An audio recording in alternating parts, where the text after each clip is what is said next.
Okay, let's unpack this. You sent us H.G. Wells's First and Last Things, and, well, it's quite a text, isn't it? From Project Gutenberg. Basically, his really personal, philosophical, sociological thoughts. Yeah, it is. He even called it his broken confessions and statements of mood and attitude. Mm. Pretty upfront about it being personal. Broken confessions. Right. So, our mission today, for you listening, is to really dive into that material. Exactly. We want to pull up the key insights, help you understand Wells's unique framework. What did he actually believe? Why? And how did that shape his ideas about living, conduct, society, the whole lot? Yeah, get a handle on his perspective, see why he thought what he thought, and maybe figure out what still resonates, what stands out for you today. Okay, so where does he start? Well, Wells wastes absolutely no time. He jumps right in, challenging the very tools we use to think, traditional logic, philosophy. He's questioning the foundation straight away, not taking anything for granted. Not at all. He argues that, our logical terms, classifications, putting things neatly into classes or using general terms, they aren't really precise. They're approximations. Approximations? How so? Well, he uses this great analogy like the dots in a newspaper photograph. Okay. From a distance, you see the picture, right? Yeah. The shape, the general idea. Yeah. But if you get really close, look intimately, the picture just disappears. Ah, you just see the dots. Exactly. Just loads of tiny rectangles, all the same shape and size. Yeah. The harder you look at the dots, the more the form dissolves. He's saying our mental categories are like that. So the closer you look at the real world, the less those neat boxes seem to fit. Is that it? That's basically his point. He talks about the real vagueness of class terms. In reality, things aren't just P or not P. They might be pinker or scarcely pink at all. There's doubt. The sharp lines are just in our heads, really. He calls them pictures of boundaries in his mind. Useful for logic as a science, maybe, but they depart from how things actually are. And there's another trap he points out. These empty terms. Empty terms. What are those? It's this constant disposition, he calls it, this sort of incurable mental vice, where we assume every name must correspond to a real thing. Right. He says, if I tell you about a wudget or a crump, A widget? Okay. you automatically start trying to imagine what a wudget or a crump is, even though they're just, mere blankety blanks. Your mind just starts adding attributes based on sounds or associations. Our brains just want to fill in the blanks if you give them a label. Exactly. And then he adds another layer. Our minds are sort of pigeonholed and discontinuous in time and how we classify things, but the world itself feels unbounded or continuous. Big mismatch. Plus that idea about different planes of thought. Yeah, where terms from different levels get mixed up in reasoning, causing confusion. Yeah. Quite a critique of our basic thinking tools. So, okay, if our tools are this flawed, does he think thinking is, pointless? What's the practical takeaway? No, not futile at all. The point for him is that understanding these limits should lead us to, intellectual humility, understanding. Oh, okay. It helps clear up the deadlocks that happen when we use terms too rigidly. It establishes mutual charity as an intellectual necessity. We need language, but we have to remember its unreal exactness. Like his analogy of stirring a circle by pretending it's a polygon. Precisely. It's an approximation, a useful tool, but don't mistake it for the perfect reality. Guard against that excessive intention words carry. The danger being. Taking an emotional label, his example is God, getting excited about it, becoming a propagandist, and completely forgetting it started as just a label for a set of feelings. That leads to endless, pointless disputes because you think you're talking about a definite thing. Wow, that's quite a critique of how belief systems often form. And he makes an interesting contrast between different sciences here too, doesn't he? He does, yeah. He points out that in chemistry or physics, you're dealing with massive numbers, so individuality gets lost. Even slightly wrong assumptions can work because the individual differences don't matter statistically. But in biology, especially post-Darwin, individuality is crucial. This makes him wonder if, in a way, biological sciences might be truer to reality than the experimental ones, even if the latter are more practically successful sometimes. That really flips the usual hierarchy of scientific certainty on its head. Okay, so he's taken apart how we think. What does he build on top of that? What's his foundation, his core beliefs? Right. So his most comprehensive belief, as he puts it, is that everything in the external world, his internal thoughts and feelings, his very self-fixing, they're all part of one universe in which I and every part are ultimately important. Ultimately important. That's a strong claim. It is. And he's quite open that this is an arbitrary act of his mind. He chooses this belief. He says he could believe in chaos, but it would make his life feel ineffectual, and he just can't stand that idea. So it's a pragmatic choice for meaning. He won't accept meaninglessness because it paralyzes action. That's it exactly. He asserts, I am important in a scheme, that we are all important in that scheme.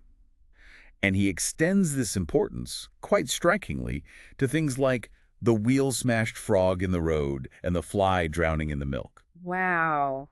Everything matters in this scheme. Everything. It's a powerful way to show the interconnectedness and significance he feels. But he's careful about the word scheme. He means order, coordination, not necessarily a conscious schemer. And this is where he calls himself a mystic. Yes, because he admits his limited mind can't possibly grasp the entire scheme. He can't read the universe fully, but he deeply believes it's profoundly significant. And he mentions that almost personal feeling of communion sometimes. He does. He confesses that, especially when lonely, he feels a kind of personal communion with something great beyond himself. The universal scheme can take on the effect of a sympathetic person. But not God in the traditional sense. Very rarely uses the word God. When he does, it's like a personification, something entirely different in nature from the personality of a human being. It's definitely not a defined, orthodox God. Okay. And what about free will versus predestination? He mentioned that when talking about language limits. How does that fit into his beliefs? Well, he notes that science seems to lean deterministic, right? Everything is inevitable consequences, suggesting predestination. Yeah. But consistent with his planes of thought idea, he finds it quite possible to accept as true in their several planes both predestination and free will. Both can be true, depending on how you look at it. Sort of. He says scientifically he leans towards predestination as a working assumption, but personally, he states he does quite completely believe in free will. For living life, for making choices, the important belief is free will. So another pragmatic belief. It's necessary for action, even if the universe might theoretically be fixed. Exactly. Believing in agency is crucial for his whole framework of conduct. And, he's incredibly honest about his own inner state. He describes himself as a confusion of motives, beside which my confusion of perceptions pales into insignificance. A confusion of motives. So what does he see driving us? What are these motives? Well, first off, he rejects slicing them up into simple boxes like good, bad, gross, sublime. He sees all motives as potential weapons and instruments, material in the service of the scheme. So you shouldn't just suppress parts of yourself. No, suppressing a passion or curiosity just because. Well, that's like the burial of a talent in the parable. You have to accept these things in oneself and figure out how they contribute to the larger purpose. Okay, but isn't there a risk there? If you accept all motives, how do you avoid just, indulging the bad ones and calling it serving the scheme? Where's the check? That's the critical question, absolutely. And his answer lies in what he calls the synthetic motive. He sees the main drives, senses, pride, curiosity, imitation, as this heterogeneous system, all superposed and higgledy-piggledy. A real internal mess. Yeah. Senses fight pride. Instincts lead to excess. It's chaos inside. And that's why we need something to hold us together, something to dominate this swarming confusion. Otherwise, it's just constant fluctuation and misery. Something to bring order and purpose to it all. Precisely. He notes that people find this oneness in all sorts of ways. Nearly every religious system has proved true for someone. For Wells, the need is fundamentally synthetic. Static. Meaning you need a synthetic idea and belief to harmonize one's life. Something that gives you a law by which motives may be tried, leading to effectual peace of mind. But crucially, this is an active peace. Active peace, not just quiet. Right. It's not achieved by trying to cut off some part of oneself, like just abandoning sex, or becoming vegetarian purely for abstinence, or escaping into only art, or using drugs or drink. It's about integrating everything into that larger purpose. Integration, not amputation. Okay. This idea of a synthetic need, harmonizing the internal self. It sounds a lot like how he talks about connecting to the wider world, the species, the great synthesis. It absolutely parallels it. He puts it starkly as a hard fact. We, you and I, are not only parts in a thought process, but parts of one flow of blood and life. One flow of blood and life. That's a powerful image. And he illustrates it with this really surprising bit of arithmetic. Oh. He talks about your ancestors doubling each generation you go back. He calculates that even accounting for intermarriage, if you go back to, say, the Roman Empire around 1 CE, Pretty much everyone living in that area then who left descendants must be an ancestor of almost everyone living there today. Whoa. Seriously? Yeah. He even uses Jewish ancestry as an example to show how, over time, even in groups that try to be exclusive, admixture becomes almost inevitable among descendants in a region. That's genuinely mind-blowing. We're literally all connected by bloodlines stretching way back. And then he flips it to the future, your descendants. Very quickly, they only carry a tiny fraction of your blood, like 124th in just 10 generations. The whole trend, especially with modern travel and communication, is towards more and more mixing. So the individual life, it's like a temporary channel for this much bigger flow of life. That's exactly his conclusion, and it's quite stark. The race flows through us. The race is the drama, and we are the incidents, living just for yourself, for your own individual ends. That's accidental, disconnected, without significance. Ouch. Yeah. It's only when we see ourselves as experiments of the species for the species, as episodes in an experience greater than ourselves, that we escape that feeling of chaos and meaninglessness. Okay, but that sounds incredibly collectivist. Is there danger, like, Wells downplays the individual too much here, even if he says he doesn't mean to? It's a fair question, and you could read it that way, but Wells pushes back hard against that interpretation. He specifically says this doesn't mean suppressing individuality. Actually, the opposite, Oh. he argues. Our separate selves are our charges, the talents of which much has to be made. You have to make the absolute utmost of your individual life precisely because you are just an episode in this great synthesis of life. Ah, so the individual isn't erased, but repurposed. Your life becomes the instrument for the species' progress, something like that. Yes, exactly. He defines the synthesis as the whole living creation, mostly walking in its sleep of instinct. But man, beginning to perceive his larger self, rises up with a collective synthetic purpose to increase power and realize beauty. And beauty, for him, is like the light illuminating this whole process. And the individual's job within that is? To develop your own capacity for beauty, to share that perception, to gather experience, store it, increase this racial consciousness. He thinks these big ideas are often best expressed through images or parables, not just dry logic. Which brings us naturally to how he views existing belief systems, like Christianity. He has a very unique take in the text. He really does. He approaches it very pragmatically.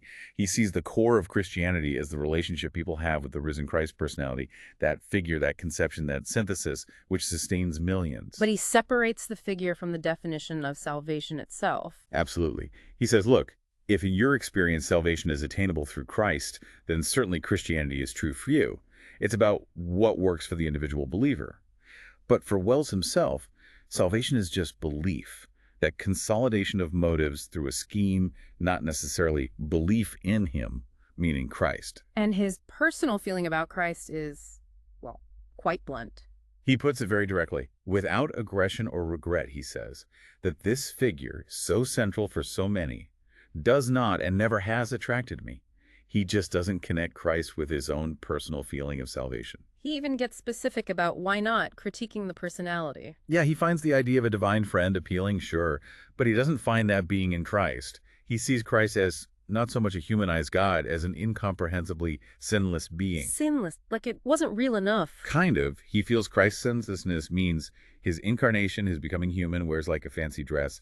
It lacks the petty weaknesses that Wells feels are part of real human experience. And Wells says his own essential trouble is exactly those petty weaknesses. Exactly. So if he were to find a personal savior figure, it would need to be someone closer to his own messy, flawed reality. He contrasts Christ with Oliver Goldsmith, the writer. Oliver Goldsmith, why him? Because Goldsmith's blunders and troubles, his vices and vanities, made him feel like a congenial saint and hero to Wells. Goldsmith, he felt, helped him through his own shames.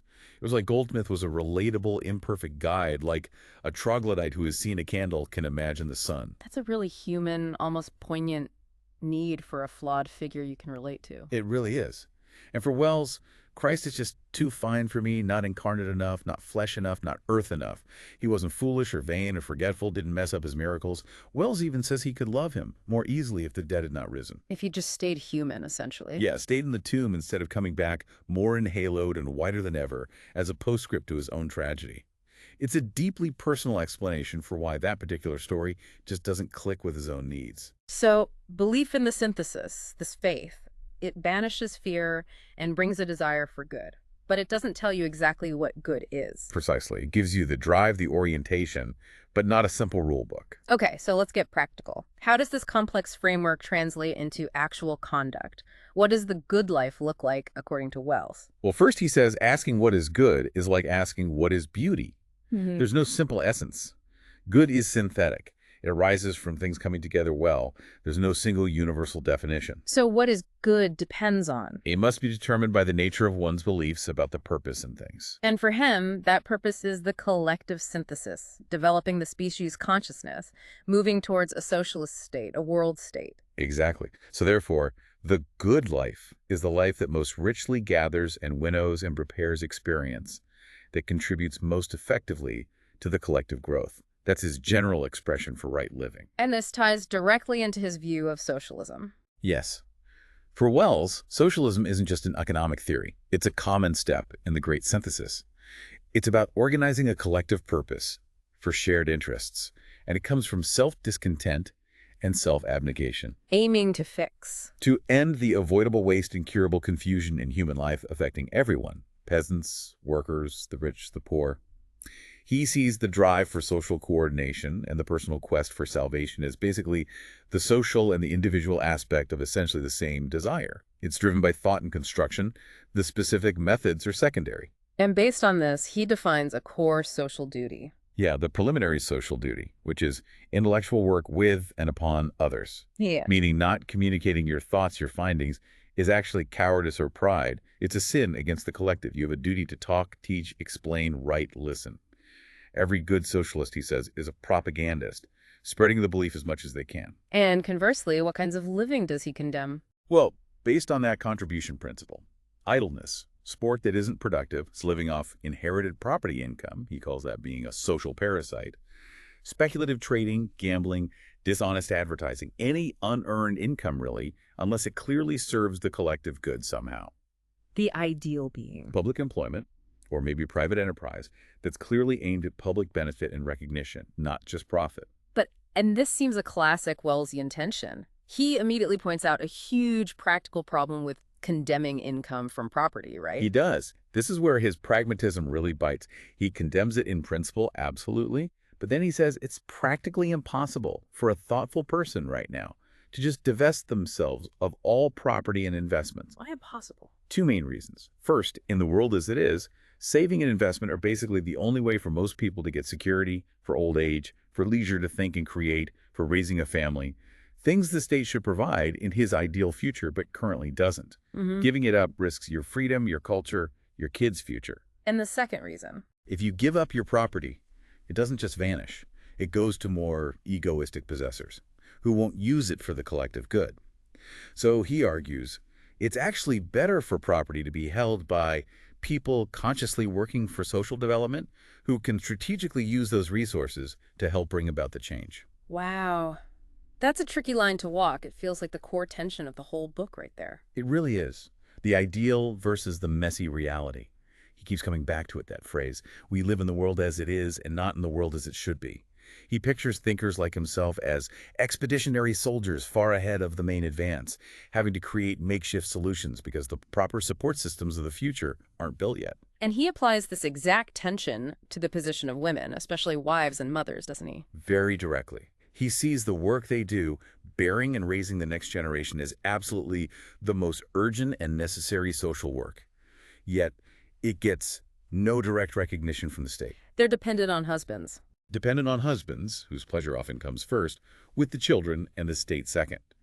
He even controversially says many wives in this system are essentially mere prostitutes, and that avoiding having children is almost a natural result of this proprietary theory of the family, where the husband owns the wife and children. He thinks civilization is outgrowing that. So the modern idea, for him, Is that a woman's primary duty is to her children and the world, as a citizen, just like her husband. and he looks at the tough choices facing women who see this injustice clearly. Yeah, he considers different paths. The woman who did idea, trying for independence and motherhood outside marriage, he thinks leads to poverty and ostracism, calling it a sort of suicide that helps the world nothing. What about a career instead? The childless career path. He also sees that as a kind of suicide, missing out on fundamental life experiences. So what's the best option in the current mess? The best he sees, in the world as it is for a woman to find a trustworthy man and form a kind of treaty with him, something that goes beyond the legal constraints of marriage at the time, where he respects her freedom, maybe shares income, or provides her with a private income, and crucially, ensures his life for her and the children's security. So even the best path is still just making the best of a bad position. Exactly. It's trying to live as if the new conditions existed while stuck in the old system.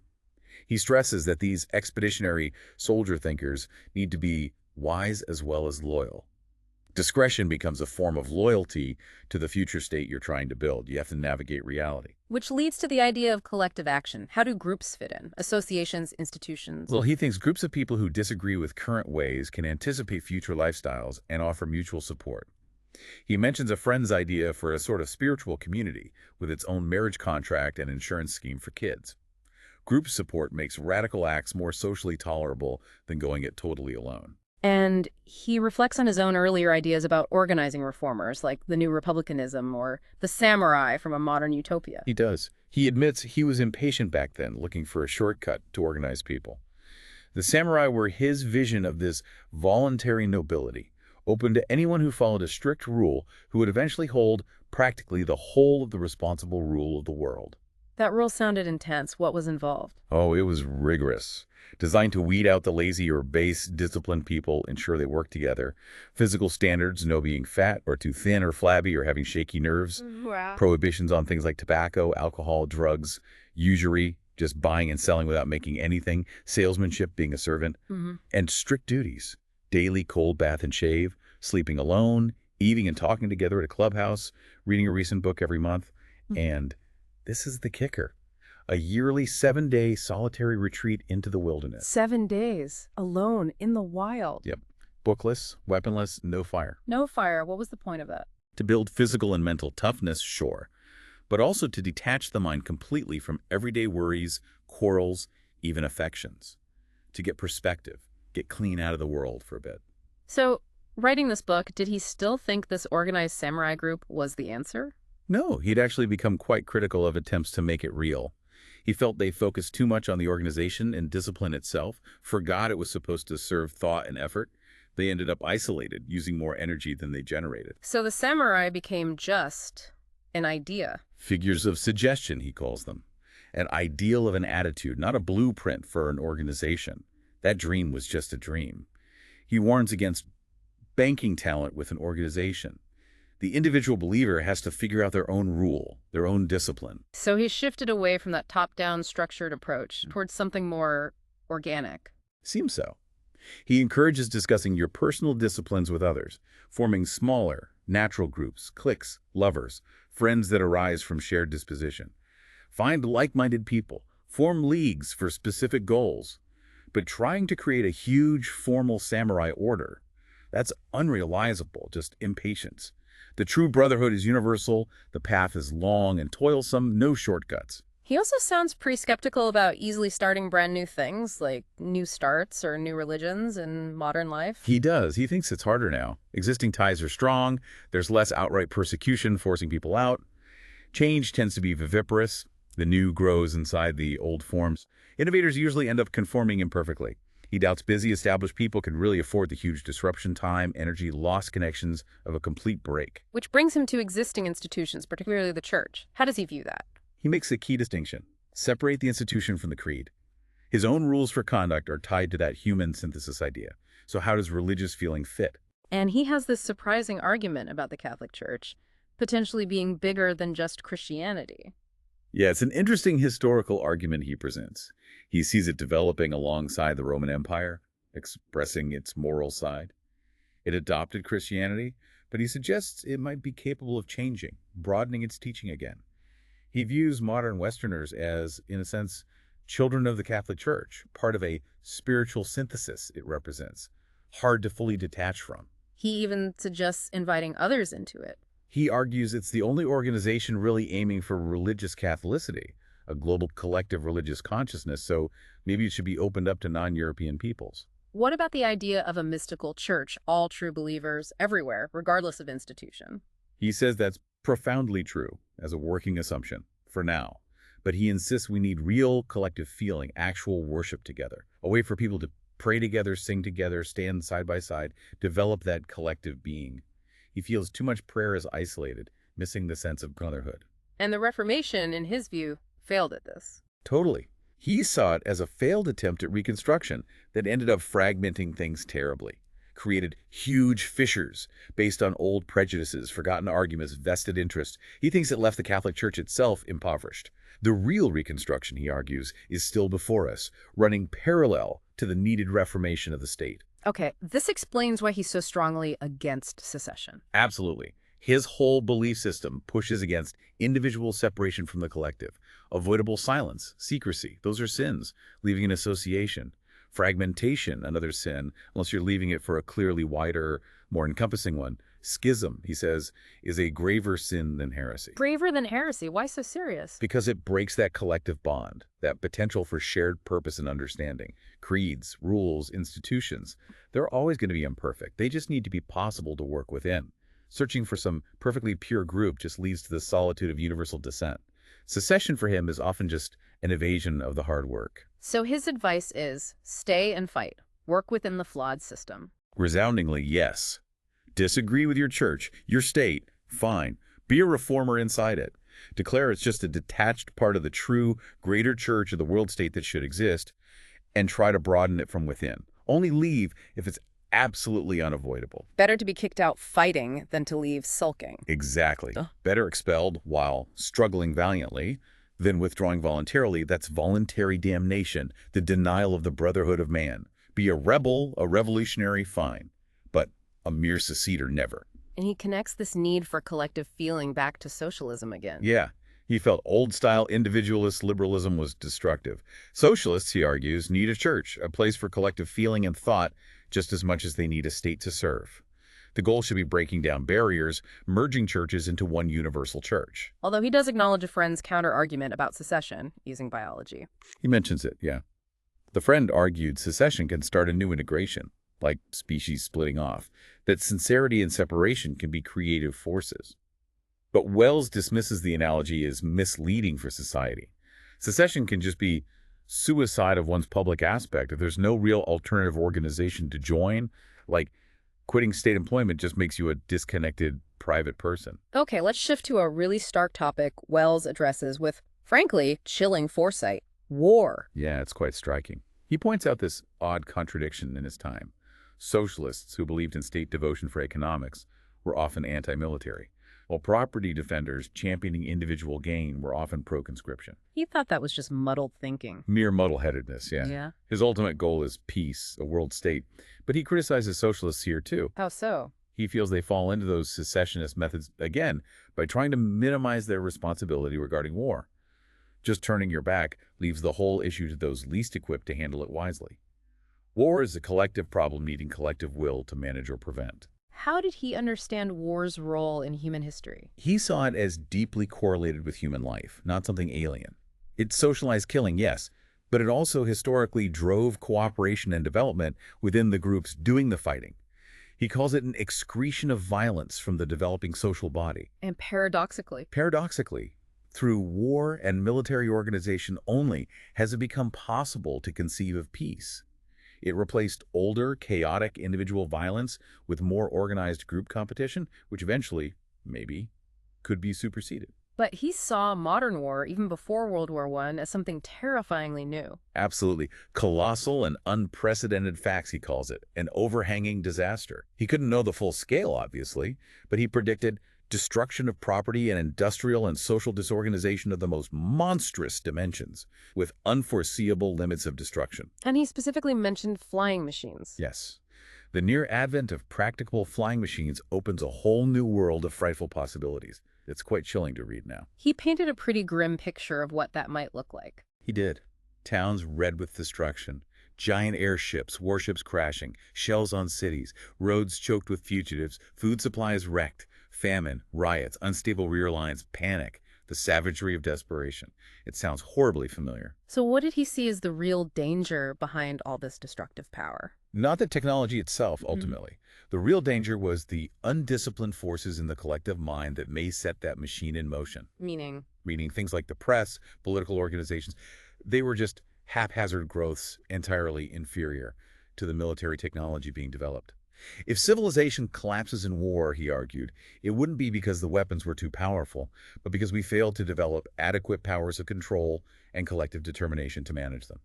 so war becomes a test of our collective progress. Exactly. It waits as the test of our progress towards the realization of that collective mind. It measures our incoherence and error, a failure of collective will. Heavy stuff. Okay, let's bring it back down to the individual level for the final stretch. How does this huge framework apply to daily life? Personal conduct, self-control, love, death. Right. He tackles abstinences and disciplines. He really dislikes abstinence just for its own sake. He calls it a refusal to experience, which he sees as evil. So when is it okay to abstain? Only for a specific end. For efficiency, maybe? Out of fear of an uncontrollable passion taking over. Or out of love, like not eating meat because you hate butchery, or avoiding alcohol around someone struggling with it. Virtue, for him, is in what he gets done and not in what he does not do. So purposeful self-control, yes. Arbitrary denial, no. Exactly. Mere abstinence is a perversion. He doesn't buy into negative virtues like purity or chastity as absolute things. He thinks they come from philosophical mistakes, making relative things absolute. He says bluntly, life is impurity. Fact is impure. We're born impure. We die impure. Blindness to that, he argues, is what led people to stone the woman taken in adultery. We have to take life valiantly, impurity and all, and try to make honor and beauty and sympathy out of our confusions. And even if you find this faith, this framework, he knows we humans, well, we forget things. Yeah, we forget. That needs constant work. Faith requires reminders and renewals. It needs restating, reviving. How do you do that? Depends on your intellectual character, he says. Some find routine, helpful prayer, reading though he warns repetition can deaden things. Others need collective worship, even attending public Christian services for the atmosphere. Or writing, confession, discussion, just talking it through. He uses a metaphor about inert faith, doesn't he? Yes, if faith just sits there, inert like King Log from the fable, then new interest just covered over and eventually pride or self-interest sneak back in and become the king de facto of your soul, pulling you back towards chaos. No single method works for everyone. No. Uplifting experiences vary hugely. Nature, music, intense love. Some people just forget more easily and learn mainly through mistakes and suffering, distilling their faith from hard knocks. Okay, how should we relate to other people within this framework? He talks about democracy and aristocracy. Well, believing in the collective being abolishes contempt. Everyone is ultimately important, part of the whole. But he still thinks an aristocratic method of progress is natural, Aristocratic, meaning meaning it's natural to have some subordination to those with more capacity or power to contribute effectively to the collective goal. We think this way about plants and animals, he says, and it's natural with other people too. Energetic people seek help from the less proactive. Admiration, even hero worship, is natural. but he's critical of some versions of both democracy and aristocracy. Yeah, he condemns what he calls base democracy, just sheer insubordination, resenting rules, idealizing the people as an excuse for disorder. He thought this caused infinite mischief, particularly in America then, by just exalting the common man uncritically. So it's not about everyone being equally capable, but everyone having equal ultimate significance in the big picture. That's it. We're not just units to be treated with abstract justice, nor just a mix of strong and weak needing pity. We are parts of one being, all unique, imperfect, working towards a common end, strong and weak together. The world exists for strength, yes, but democracy's real justification is that nobody is entirely strong or entirely weak. Everyone has some strength, some potential. And the difference is? The unconverted person uses their strength selfishly. The believer respects others' strength, even the potential strength, and uses their own power with others in common service. He also emphasizes the weakness of immaturity. Yes, that life is developing, fluctuating. A huge part of the world is essentially underage, needing help and guidance. The older generation are guardians. He feels you miss the most important aspects of life if you're not serving the young somehow. Feeling that duty is futility. All conduct gets judged by that standard. This idea of mutual service and guidance seems to lead to his concept of a new etiquette. Exactly. Combining the pupil-teacher idea, guidance, with the democratic one, equal significance. The ideal attitude: friendly, interested, truthful, helpful, hating secrets, avoiding being bossy or brutal. He's even for kindly gossip, knowing things about others, and using literature and conversation to understand people deeply, get close to their reality, give of yourself. Okay, let's talk about sex. He addresses it quite directly. He does. Calls it of immense importance, part of building the new world, bodily and emotionally. And like everything else, questions about sex should be tested against the ultimate good of the species. He identifies 3 ways to discuss it. Right. Births and education, which he saw as dominant then, physical health and beauty, and the mental and moral atmosphere surrounding it. He notes the idea some people had that sexual intercourse might be necessary for full energy or completeness, and acknowledges that many friendships draw energy from underlying sexual attraction. And he really challenges the rigid view of the institution of marriage as it existed then. Yeah. He says our view of women, citizens, or dependents shapes everything. People tend to treat marriage and the family as fixed, unchanging things, like oxygen. But he argues everyone, including socialists, often accused of being against the family, is actually against these institutions as they currently exist. He points out how moral standards change. Yes, showing how arbitrary moral or immoral can be, based on laws and customs that shift over time. He uses the example of marrying your deceased wife's sister, which went from scandalous to perfectly legal in Britain.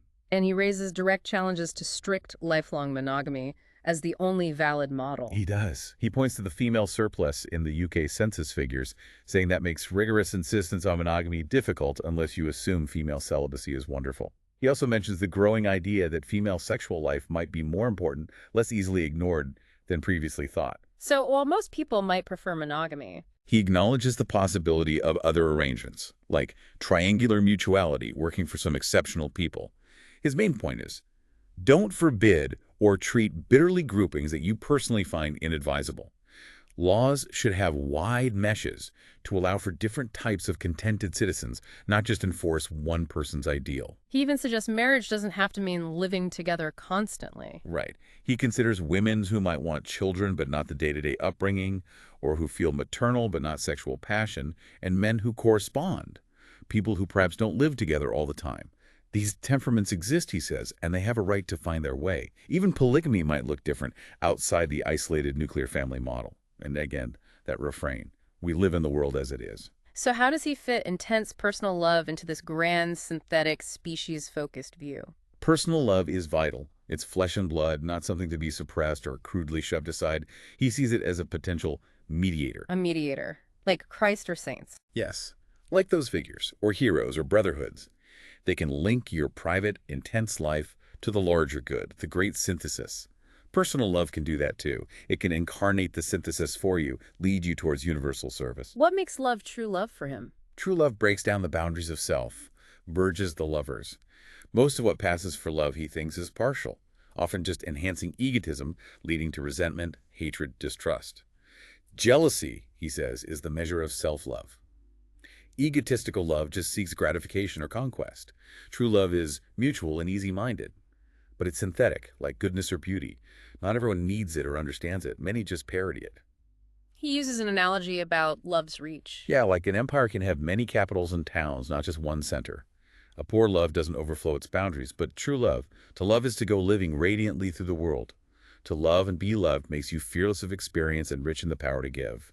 He stresses the will to love, being actively against indifference, seeking mutual interest and openness as the key of the door to all sweet and mellow living. And finally, how does this framework help face the ultimate personal challenge?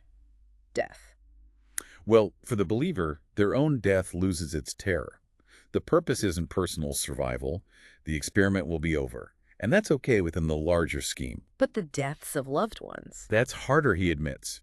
He speaks very personally about missing his friends, Bob Stevenson, York Powell, Henley, the warmth that is gone.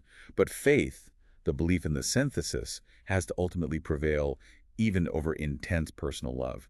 Those individual relationships, those loves are helps. They're like a halt on a journey. You experience them intensely, do your best by them. But when death parts you, you have to go on back on the road. He finds a particular kind of comfort in how the dead remain in memory, though. Yes, that the dead stay where we leave them. Death makes them immortal for us in a fixed way. They can't spoil themselves or be spoiled by future changes. They become rounded off and bright and done. Their memory is clear, certain, unlike the shifting impressions of the living. And he preferred that to ideas of ghostly immortality. Definitely. He disliked disembodied spirits. He wanted the concrete immortality of how he knew them.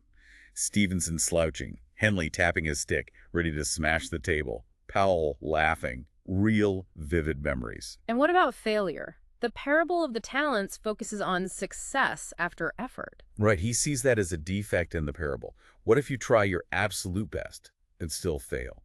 Courage doesn't guarantee victory. You might be destined to be the anvil and not hammer in the purpose of God. So what then? That's when faith gives the last word. You have to be able to say, all is well, to accept that this and not that was my appointed work and this I had to be. Find peace even in apparent failure, trusting it served the larger scheme somehow. And he ends the whole thing by reminding us again. Yeah. These are just his broken confessions, his personal views, provisional for his own campaigning needs. With that final image of the Cockney soldier in the Elks, finding himself both absurd and sublime, trudging through incredible scenery with his everyday gear. Yeah, struggling to express the splendors he glimpses, feeling this smile that is not mine plays over my most urgent passages, this rebellious rippling of the grotesque. His carefully chosen words seem to grimace and wink back at him, but they still signify. Even a grand word like believer, which gets capital letters and feels a bit pompous, still carries its message. So quite a journey. We've really taken a deep dive into H.G. Wells' very personal quest in First and Last Things to build a coherent framework for belief and action.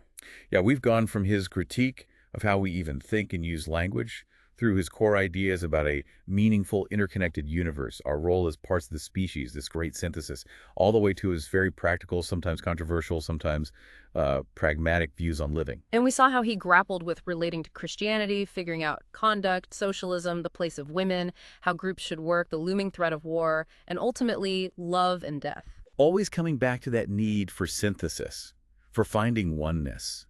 Not by cutting parts off or running away, but by trying to harmonize that inner swarming confusion and working within the messy reality towards something greater, that synthesis of power and beauty. And that constant echo. We live in the world as it is and not in the world as it should be. That tension between the ideal he envisions and the practical steps you can take right now, being that expeditionary soldier making do. Absolutely. Which kind of leaves us with a final thought for you, the listener, to chew on.